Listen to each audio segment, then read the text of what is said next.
Selamat pagi, selamat berjumpa dalam kasih Tuhan. Semoga damai dan sukacita dari Tuhan senantiasa berlimpah atas kehidupan saudara sekalian. Mari berdoa untuk mendengarkan firman-Nya. Ya Tuhan, karuniakanlah kepada kami hati yang betul-betul mau belajar akan firman-Mu, supaya melalui pengajaran firman-Mu, kami semakin diubahkan, cara hidup kami semakin mencontohi cara hidup yang Tuhan Yesus teladankan kepada kami sekalian.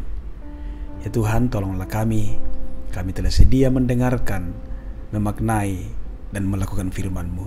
Di dalam nama Tuhan Yesus kami berdoa. Amin. Matius 5 ayat 16. Demikianlah hendaknya terang-Mu bercahaya di depan orang, supaya mereka melihat perbuatan-Mu yang baik dan memuliakan Bapa-Mu yang di sorga. Demikian firman-Nya. Saudara-saudara, Renungan Pagi edisi 11 Desember 2020. Bercahayalah. Saudara-saudaraku, gampang untuk mengaku diri sebagai murid Kristus atau menjadi orang Kristen. Tetapi dalam menjalaninya, itu dibutuhkan sebuah komitmen yang sangat kuat. Karena tidak sedikit, justru banyak orang yang mengaku Kristen menciderai kekristenan itu dengan kelakuan yang bertolak belakang dengan ajaran yang ia percayai. Hal ini pernah disorot oleh pejuang kemanusiaan dari India, Mahatma Gandhi, yang bukan seorang Kristen. Gandhi yang adalah pejuang kemanusiaan itu, yang terkenal dengan landasan perjuangan kemanusiaannya, ahimsa dan satyagraha. Dan khotbah di bukit dalam Matius 5 sampai 7 menjadi salah satu sumber yang sangat menginspirasinya. Suatu hari seorang misionaris bernama Stanley Jones bertemu dengan Gandhi dan bertanya kepada Gandhi, "Sekalipun Anda sering mengutip kata-kata Kristus, mengapa Anda kelihatan keras menolak untuk menjadi pengikutnya?" Jawab Gandhi, "Saya tidak pernah menolak Kristus. Saya suka Kristus Anda, tapi saya tidak suka dengan kelakuan orang Kristen." Saya pikir ini fakta real di lapangan. Bagaimana perilaku orang Kristen yang terkadang sangat bertolak belakang dengan yang diimani dalam kekristenan. Saudara-saudaraku, bacaan kita hari ini, Yesus menegaskan situasi ini dalam salah satu bagian dari khotbah di bukit. Kita sering terbatas atau malah keliru dalam memandang perbuatan baik itu. Ada yang mengira bahwa perbuatan baik akan membuat mereka diselamatkan, atau berbuat baik supaya nanti mendapatkan balasan di sorga. Bisa juga berbuat baik supaya dipuji dan dipuja oleh orang. Dan pada saat itu Yesus hadir meluruskannya. Kita berbuat baik karena kita sudah dikaruniai terang itu, karena kita sudah diterima sebagai anak oleh Bapa di sorga. Karena itu kita berbuat baik supaya orang yang melihatnya dapat mengenal dan memuliakan Bapa yang kita sembah. Saudara-saudaraku, bagaimana agar terang kita bercahaya di depan banyak orang?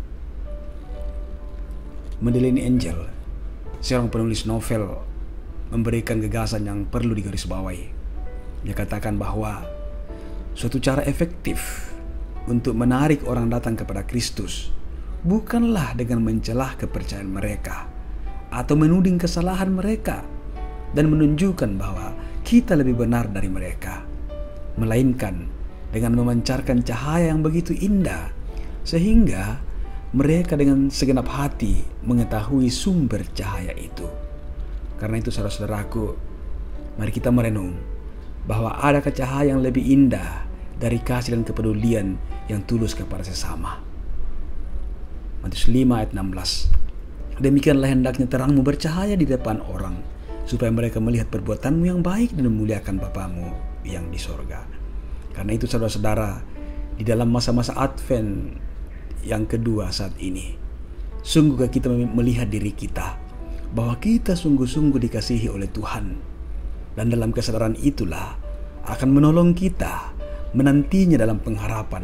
Dan penantian itu akan kita wujudkan dalam interaksi kita dengan sesama kita, dalam kehadiran kita, menolong orang lain yang membutuhkan kehadiran kita sebagai respon atas keselamatan yang Tuhan telah berikan kepada kita. Karena itu, saudara-saudaraku, bercahayalah meski cahaya itu hanya kelihatan kecil. Tuhan menolong kita. Haleluya. Amin. Mari berdoa. Terima kasih Bapa di sorga untuk firman kehidupan yang kami dengarkan di pagi hari ini.